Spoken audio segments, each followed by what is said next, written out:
I never thought saying no to my mother-in-law would lead to his fist connecting with my cheek. But that night changed everything. After he hit me, he snarled, "Smile for my mother today," as if I could wear happiness like a mask to deceive her. But his smile would vanish the very next day when I sat at his boss's desk as the new owner. My name is Barbara Ann Wilson, and I'm 61 years old. I live in Rochester, New York, but this story begins in a home that never felt like mine, shadowed by a mother-in-law's influence and a husband's growing cruelty. I was once a woman with dreams, a business, and respect. But over decades, under a quiet storm of control and violence, that woman was nearly broken. This is my confession: how I survived, how I planned, and how I reclaimed my dignity through what many would call cold, calculated revenge. The beating happened on a chilly October evening in 2023. Helen Wilson, my mother-in-law, had insisted I bow to her wishes one too many times. Thomas, my husband for over 40 years, watching silently in the living room while his mother berated me, snapped when I refused to comply. "You will do as I say." His voice snapped sharply. When I said no, his hand struck harshly across my face, the pain searing but the humiliation far worse. Later, he ordered, "Smile for my mother today," forever marking how my life had become a performance, a lie wrapped in obligation. For decades before that, I endured much more silent torments. Helen dominated our lives with relentless expectations, public judgments, and calculated manipulation. Thomas parroted her criticisms, quietly eroding my confidence and will. If it hadn't been for my daughter Emily, strong, caring, her steadfast belief in me, I might have crumbled under their weight. I remember the days when Thomas and I were partners, building a modest but promising small business in Rochester. We started in a cramped workshop on Culver Road in 1985, selling handcrafted furniture. I was the dreamer and the craftsman. He handled sales and accounts. For years, we poured our hearts into that business, slowly growing it into a recognized local brand. We hardly had spare time for ourselves, much less for Helen's domineering judgment. But success never brought peace. Once Helen dominated our social circle, she demanded control over every family decision, from what holidays we celebrated to how we raised Emily. Any resistance was met with cold stares and cruel remarks about my worthless contributions. Thomas, torn between his mother's iron will and his loyalty to me, chose too often to silence me. Years passed, and the small woodworking business became a mid-sized manufacturing operation. Wilson Woodworks, employing 30 people, with contracts across upstate New York. I ran day-to-day operations, oversaw design and production, and kept the books straight. Thomas focused on sales and client relations, traveling frequently to meet suppliers and buyers from Buffalo to Syracuse. Behind closed doors, my strength was steadily squeezed by Helen's ever-watchful presence. She insinuated herself into our business decisions, critiqued our management style, and savored pitting me against Thomas in subtle power plays. Despite countless sacrifices, I was made to feel I was always the problem, the lazy, stubborn wife who brought nothing but headaches. Helen's influence reached its peak at family dinners in our Brighton home, where her scathing remarks about my weight, my taste, and my ambition were masked as motherly advice. Thomas's silence was deafening. To defend me was to risk his mother's wrath, a risk he was unwilling to take. But the beating in October was more than just a moment of violence. It marked a turning point. That night I lay awake staring at the ceiling, the sting on my cheek a constant reminder that silence was no longer a defense. My mind wandered over more than 30 years of suppressed pain, of whispered insults and veiled threats, of patience mistaken for weakness. Yet beneath the bruises and scorn, a plan was beginning to take shape. The plan to regain control over my life and rewrite the story on my terms. I was done letting fear dictate my existence. That October night, alone in the dim light of our bedroom, I opened a forgotten drawer and pulled out a folder labeled Financials Wilson Woods. Dust coated the edges, but the contents were clear.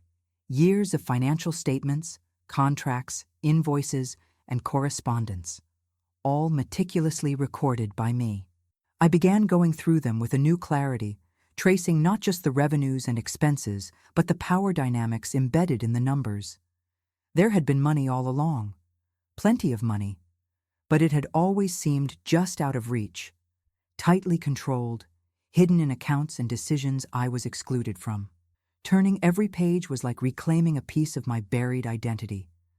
These documents, these proofs of labor and loyalty, would be my weapons in the upcoming battle. The journey ahead would be long and perilous. I'd need to gather allies, document abuses, and most of all, build an unassailable fortress of evidence to defend the life I intended to create from the ashes of a broken marriage. The first spark of the rebellion was lit. This story is not only about pain and cruelty, it's about strength found in unlikely places, about justice pursued with quiet determination, and about the delicate but unyielding power of a woman who refused to disappear. From here, the path leads into silent investigation, careful planning, and the eventual reckoning that would change everything. But that night, as I folded those papers close, I allowed myself one thought. I was no longer Barbara the victim. I was Barbara the strategist, and my revenge would be patient, inevitable, and just. Days turned into weeks, but I remained silent about the beating, the humiliation, and the growing, gnawing resentment inside me. There was no benefit in shouting in the face of Helen's relentless grip or Thomas's predictable temper. Instead, I found refuge and strength in my daughter Emily, who had always been my beacon of hope. Emily arrived in Rochester one rainy afternoon near the end of October, her car pulling into the driveway with the urgency and warmth that only family could inspire. We sat across from one another in the quiet of my kitchen, the muted ache of my bruises hidden beneath sleeves and practiced smiles. "Mom, you don't have to stay in that house anymore," she said firmly, her voice urgent yet tender. "You deserve better, so much better." Her words stirred something inside me, but silence remained my shield. "I need proof, Emily," I admitted. "Proof they won't be able to dismiss. Proof to protect whatever is left of me." She nodded, understanding that words alone wouldn't suffice. That night, beneath the glow of a single lamp, I began documenting. Every insult, every sharp word, every silent moment of neglect was written with surgical precision across pages of a weathered journal. This was no longer about surviving abuse. It was about creating a case strong enough to topple the empire built upon denial and deception. Over the following weeks, I combed through bank statements, legal documents, and private correspondences I had tucked away years earlier. My investments, accumulated discreetly after years of saving and smart financial decisions, were healthy and flourishing, a hidden reservoir of power unbeknownst to Thomas or Helen. Among these findings were also errant expenses and suspicious financial decisions linked to my husband's management of our joint assets. A series of late payments, unexplained withdrawals, and questionable business expenses emerged like threads in a tapestry waiting to be pulled. At Emily's insistence, I began consulting with Patricia Davis, a shrewd and compassionate lawyer recommended by a longtime friend. One crisp November morning, we met in Patricia's office in downtown Rochester, surrounded by towering skyscrapers and the hum of a city both old and renewing itself. Patricia studied the documents I brought with a critical eye, noting what evidence could be leveraged legally. "Barbara, you've been meticulous. This will be invaluable," she said, arranging the papers on her oak desk. "We can build a case that isn't solely about the violence, but about systemic control and financial manipulation." Her words gave me strength. "Do you think the courts will see that?" I asked. "We will make them see that. The truth has weight if it's proven." Together we planned. First, we would protect my finances with legal safeguards to prevent further unauthorized access. Meanwhile, investigation would continue quietly. Interviews, gathering testimonies, and leveraging confidential intelligence about the toxic patterns within Thomas's professional environment. Speaking of environment, I soon learned through a covert channel that Thomas was not as secure in his role as he boasted at home. Anonymous sources informed me that whispers of a company buyout were along the horizon. A private equity firm had entered preliminary talks to purchase Techwood Industries, the very company where Thomas held a senior managerial position for nearly 2 decades. What I discovered next was both unsettling and empowering. Within that acquisition, there was an opportunity, perhaps my opportunity, a chance to strategically acquire enough shares to gain significant control over the corporation, and in time, make Thomas answer for more than his domestic tyranny. Meanwhile, at home, the tension deepened. Helen's presence was an ever-watchful shadow, her piercing critiques masked as advice during family dinners that grew more hostile by the day. One night, while Thomas was away on a business trip to Buffalo, Helen cornered me in the living room. "You forget your place, Barbara. Remember, I'm the matriarch here," she hissed, eyes sharp and unyielding. "Thomas is everything to this family, and you're just an ornament, a temporary fixture." I said nothing, biting back years of response. But I recorded her words in my journal, a note toward a larger evidence portfolio. I began installing discrete cameras inside the house, an effort to capture the truth beyond the confines of my written recollections. The footage revealed daily scenes of emotional gaslighting, subtle intimidation, and occasional verbal abuse that had previously escaped formal documentation. The juxtaposition of my silent, strategic collection of truths against the overt control wielded by Helen and Thomas marked a new chapter, one where silent endurance transformed into quiet resistance. One evening in mid-November, while reviewing financial records, I discovered a pattern of depletion in our joint bank accounts that coincided with a new set of credit card charges in Thomas's name, lavish and unaccounted for both in our household budget and in conversations. It was a betrayal of trust that struck deep. With the assistance of Patricia, I set up an independent account under my name alone and transferred my investments to a series of trusts and holding companies to create a firewall against Thomas's reach. This financial autonomy was crucial. It was the foundation upon which the rest of my plan would stand. On Thanksgiving Day, while the rest of the family feigned smiles over turkey and green bean casserole, I sat quietly, cataloging every moment, every subtle threat, and every occasion I had been dismissed or abused, not just physically, but emotionally and financially. I knew that the path ahead would require patience, precision, and the quiet assembling of forces. Thomas's world and mine were diverging, and when the moment for revelation came, it would not be with shouts, but with undeniable evidence and calm resolve. By the time December chilled the air, I was ready. My financial stakes in Techwood Industries had surpassed 51% ownership through Patricia's careful acquisitions in the marketplace, a position that afforded me legal control. I had built my fortress not with weapons or threats, but with proofs and patience, proofs of betrayal, of abuse, of financial concealment, and patience gathered over years of silence. The next steps would test every ounce of my courage and strategy, but for the first time in decades, I felt something akin to freedom. The eve of December 2023 found me standing behind the scenes of a world that had once been Thomas's domain alone.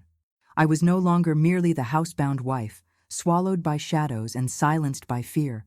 I was becoming a force, quiet but unyielding. Owning a controlling stake in Techwood Industries gave me a foothold on the battleground where my husband's pride and power resided. That month, I met with Patricia Davis and Kate Martinez in a discreet conference room at Kate's office.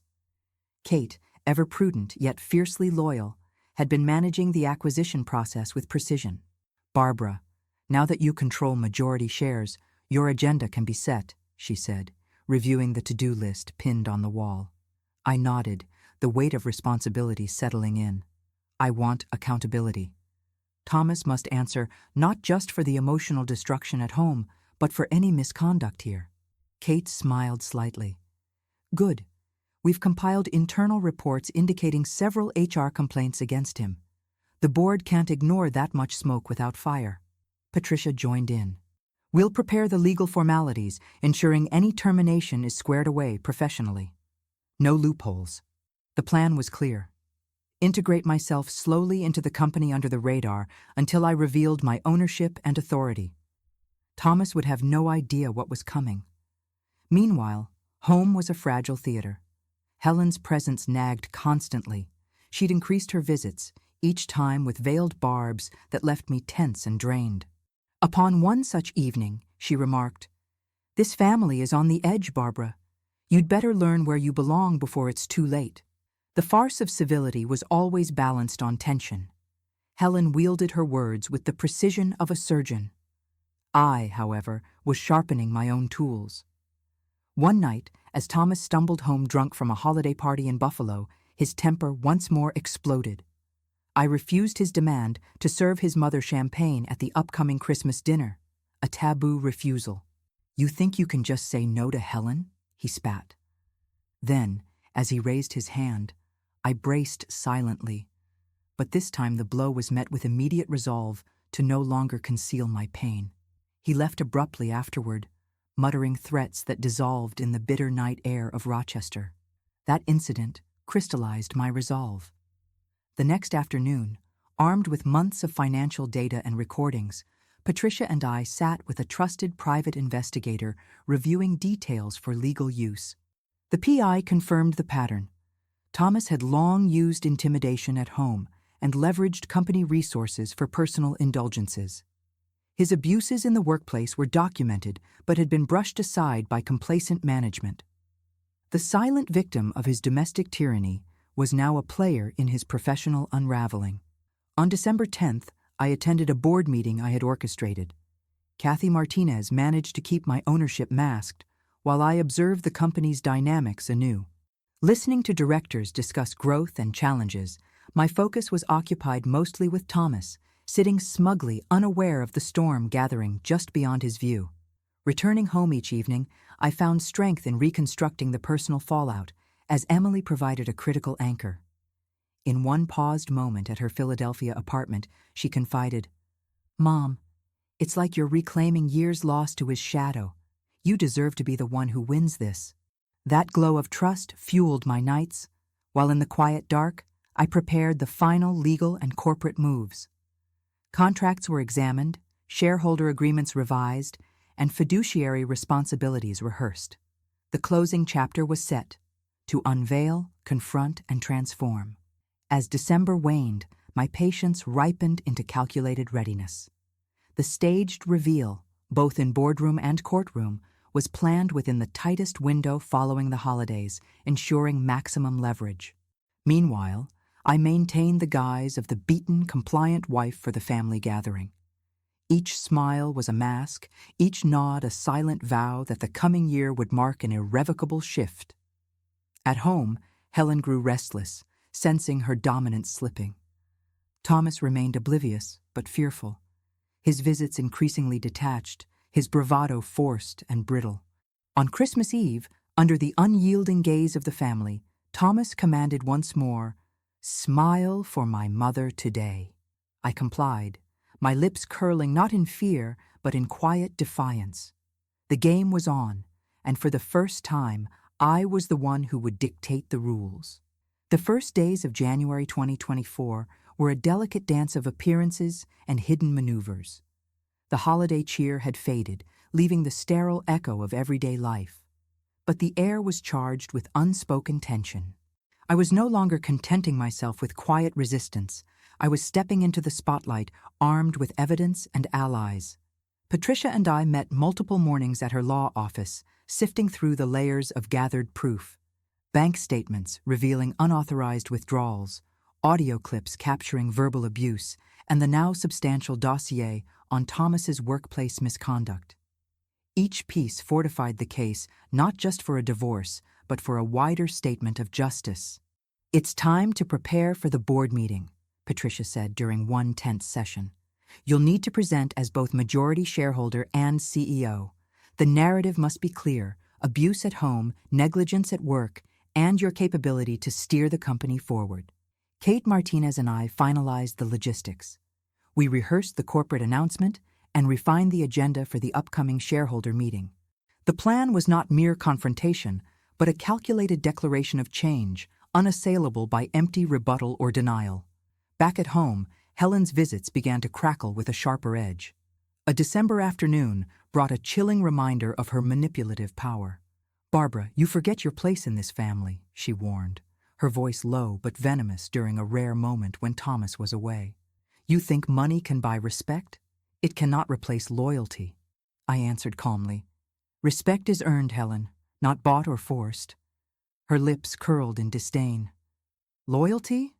He is your husband, and mine. You will yield when the time comes." I met her gaze steadily. Yield. No longer. Our conversations became battlegrounds of veiled threats and controlled fury.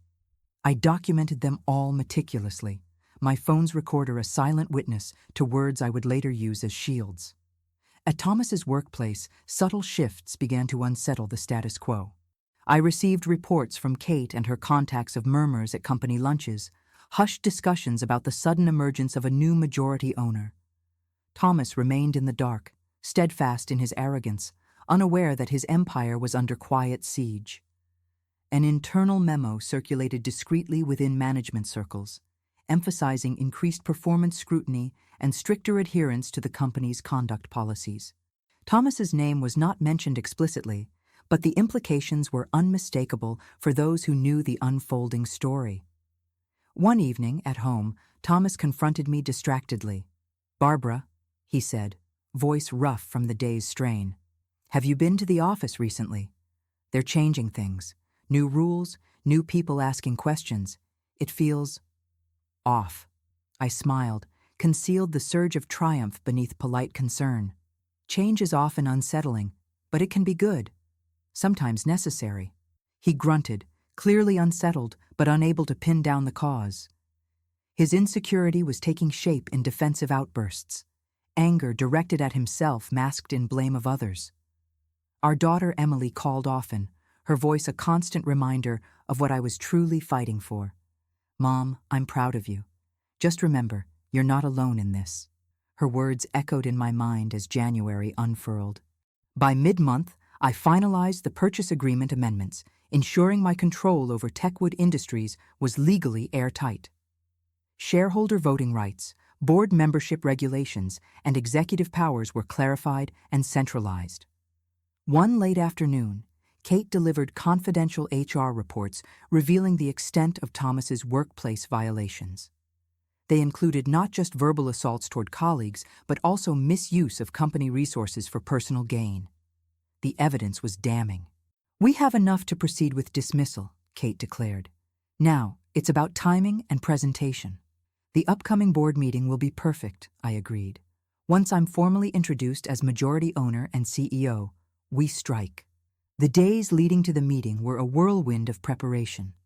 I rehearsed my presentation for hours, blending authority with empathy, acknowledging the company's history while proclaiming a vision for its future.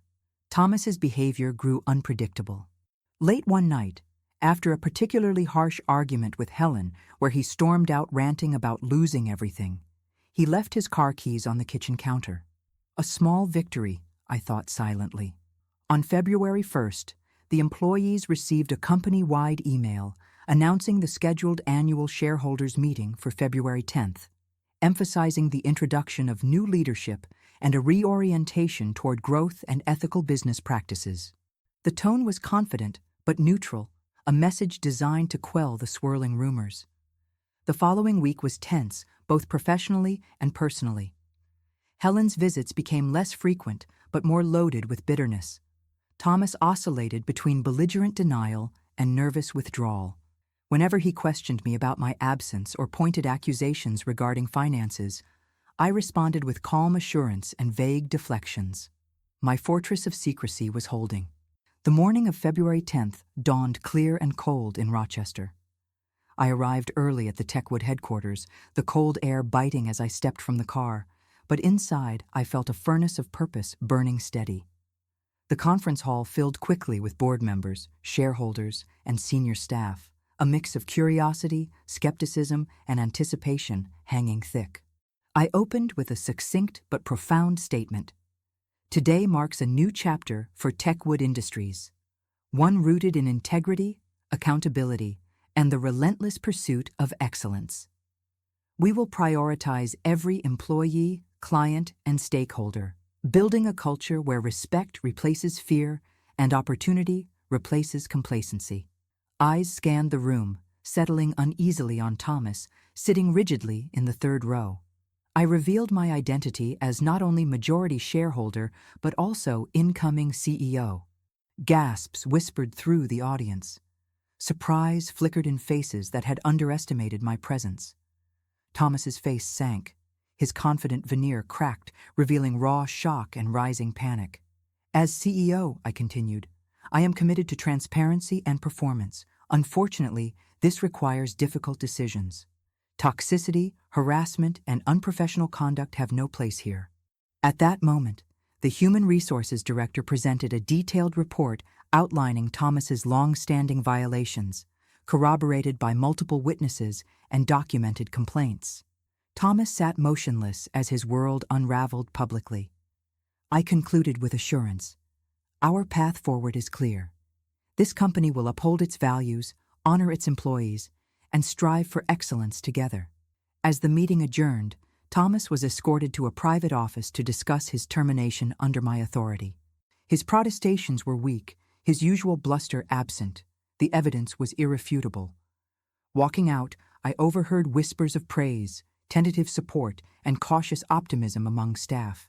Returning home that evening, I felt a profound weight lift from my shoulders, years of submission replaced by the steady pulse of control and justice. Barbara's silent determination had blossomed into decisive action, setting in motion the dismantling of a toxic reign both at home and in the workplace. The next phase, a personal reckoning and legal closure, loomed on the horizon, but for now, I allowed myself one quiet moment of victory. The woman once beaten and sidelined was back, stronger, smarter, and undefeated. The dawn of February 10th rippled with a cold clarity that cut through any remnants of previous uncertainty. I arrived early at Techwood Industries' sleek office tower, my heels clicking softly on the marble floors, nerves coiled beneath a calm exterior that I had meticulously cultivated over months of planning. Every detail, every document, every word I intended to speak was etched into my mind with unwavering focus. The corridors buzzed with low murmurs. The word of a dramatic leadership change had begun to spread. But I knew that true power was only demonstrated once the curtain was pulled back, revealing what had been hidden all along. I entered the conference room as scheduled, the air thick with expectancy. Rows of executives, board members, and key staff members settled into their seats. The room was subdued, tension like static crackling across the airwaves. I moved to the front, my composed stance radiating strength. The room fell silent. "Good morning," I began, voice steady and deliberate. "Today marks a pivotal turning point for Techwood Industries. My name is Barbara Wilson, and I stand before you not merely as a new CEO, but as a woman who has endured silence, pain, and denial, only to emerge stronger, determined to forge a transparent, accountable, and respectful future for this company." Polished and assertive, I unveiled my identity as the majority stakeholder, calculating, precise, unapologetically firm. Eyes widened, whispers fluttered through the room as I revealed the evidence of Thomas's misconduct. The shocking audio, the internal HR reports, the bank statements, all laid bare. Thomas sat rigidly in the third row, his face draining of color. His eyes darted, searching for a lifeline, a way to deny the truth. But the mounting evidence was irrefutable. I could see the dawning realization of how far he'd fallen. Thomas Wilson has betrayed the trust placed in him, not only as a manager, but as a partner, I continued. His actions, unethical conduct, workplace harassment, misuse of company resources, are documented and will be addressed conclusively. Today, we take a stand against such behavior, and I am committed to leading by example. The room erupted into murmurs. Surprise, concern, some cautious applause, all woven into a tapestry of disbelief. I knew that the moment was fragile, but my resolve had been honed through years of silence and subterfuge. I was no longer the woman who suffered in shadows. Today, I was the architect of her own destiny. As I stepped down from the podium, 2 security officers approached Thomas, guiding him gently but firmly. His protests, pointless and hollow, faded into obscurity as he was led from the room, his shoulders slumped under the weight of defeat. I watched his retreat, then turned to face the crowd. "This company is committed to integrity," I said, "to our employees, our clients, and our shareholders. We will uphold the highest standards, foster a culture of respect, and build towards a future that reflects our true values." The room responded with a mixture of applause and stunned silence. I could feel the shift in atmosphere. The old toxic chapter was closing and a new era was beginning. In the days that followed, the media picked up on the story. Headlines proclaimed the stunning transformation at Techwood, a woman of courage, taking control after years of silence. The social media buzzed with messages of support, admiration, and hope. My phone buzzed incessantly with calls from legal advisors, the press, and loyal staff. Yet amidst the chaos, I remained centered, knowing that the true victory lay in the quiet strength of my conviction and my unwavering plan. That evening, I returned home, tired but victorious. The house was eerily silent. No more taunts, no more subtle contempt. I walked through the door, breathing deeply, feeling, for the first time in decades, a sense of clarity. I sat by the fire in my living room, the flames flickering softly, casting shadows that danced and flickered like the ghost of a woman long suppressed. I pulled out my journal and with deliberate strokes chronicled the journey. Every victory, every heartbreak, every moment of defiance. Today, I was no longer a victim. I was a woman who had reclaimed her voice, her power, and her destiny. The journey ahead was still long, but I no longer cared for the illusions of control held by those who sought to diminish me. My truth was now undeniable, and in that truth lay my greatest victory. The divorce papers were filed the morning after the shareholders' meeting, a formal rupture that felt both terrifying and liberating. In the sterile courthouse of Monroe County, surrounded by the cold clang of bureaucratic machinery and the whispers of strangers, I signed away a chapter of my life defined by control, abuse, and silent endurance. Though the legal process was clinical, its implications reverberated powerfully through every fiber of my being. Patricia Davis was a guardian throughout. Her meticulous attention to detail ensured the financial agreements preserved my autonomy. The marital home, purchased with my earnings and paid off years earlier, remained mine without dispute.